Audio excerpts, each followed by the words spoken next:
Channel writer मिलाने की तरफ खुश आमदीद। अस्सलाम वालेकुम।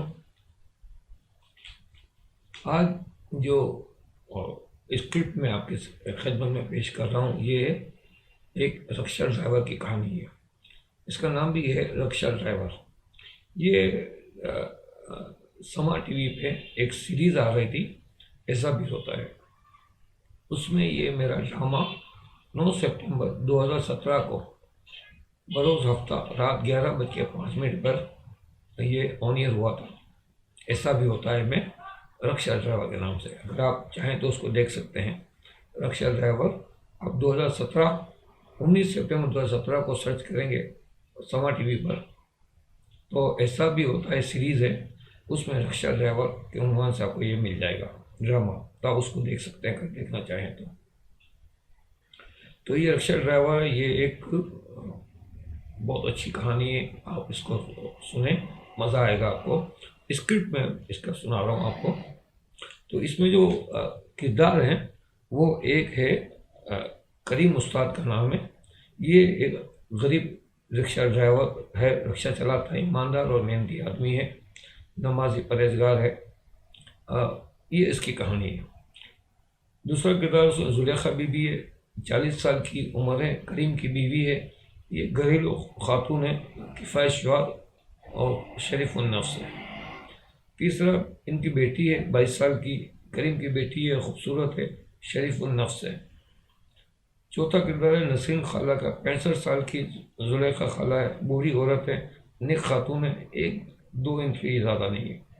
इस तरह डॉक्टर बाकिर अली है, 40 साल का डॉक्टर है, संजीदा आदमी है, इसकी भी आखिरी की 2 एंट्रियाँ हैं। नर्स है, 30 साल की, अस्पताल की नर्स है ये।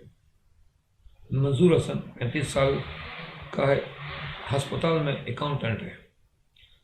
इस तरह अस्पताल का अमला वगैरह और तो रक्षा की सवारियाँ वगैरह, ये कुछ अफराद होंगे। तो ये है। तो अब मैं आपके सामने ये सीन नंबर 1 आपको मैं पढ़ के सुनाता हूँ। ये आउटडोर का सीन है, वक्त दिन दोपहर का है। किरदार इसमें करीम है।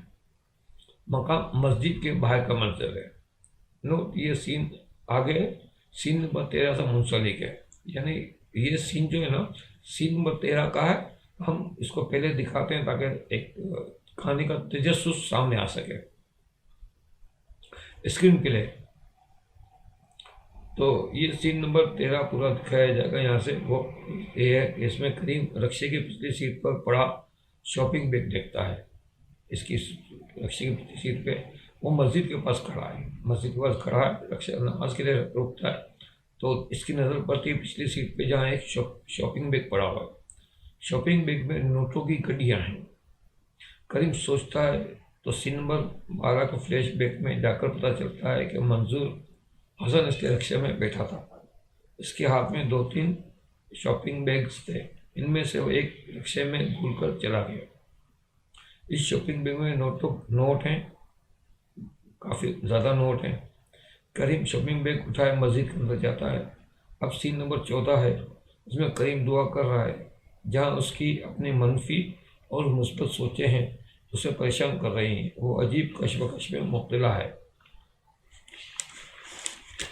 एक तरफ करीम की बेटी की ज़िंदगी का मामला है और दूसरी तरफ करीम की ईमानदारी उसे आकबत ख़राब होने से बचा रही है। करीम अब क्या करेगा? फिर एक लिंक है इसमें।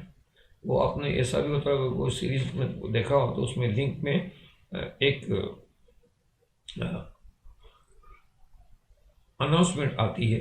एक शख्स आके बयान करता है कि बेटी की ज़िंदगी या अपनी आखबत, दोनों में से किसे करीम बचाएगा। ये लिंक के अंदर एक बोला जाएगा। करीम एक ईमानदार शख्स है, सारी ज़िंदगी रक्षा चलाकर हक हलाल की रोटी रोज़ी कमाई, मगर आज इसकी बेटी की ज़िंदगी दाव पर लगी हुई है। एक तरफ जवान बेटी की ज़िंदगी, दूसरी तरफ करीम की ईमानदारी जो उसे अपनी आखबत की फ़िक्र दिला रही है। क्या करीम कुदरत के इस इम्तिहान में कामयाब होगा या नाकाम? इस सब को जानने के लिए हमें शुरू से कहानी को देखना होगा। तो चलिए देखते हैं। यहाँ पे सीन थोड़ा कट होगा और अब सीन नंबर 2 यहाँ पे ये आ गया। तो यहाँ आप अपनी वीडियो को रोकेंगे और अगली वीडियो में सीन नंबर 2 से हम शुरू करेंगे।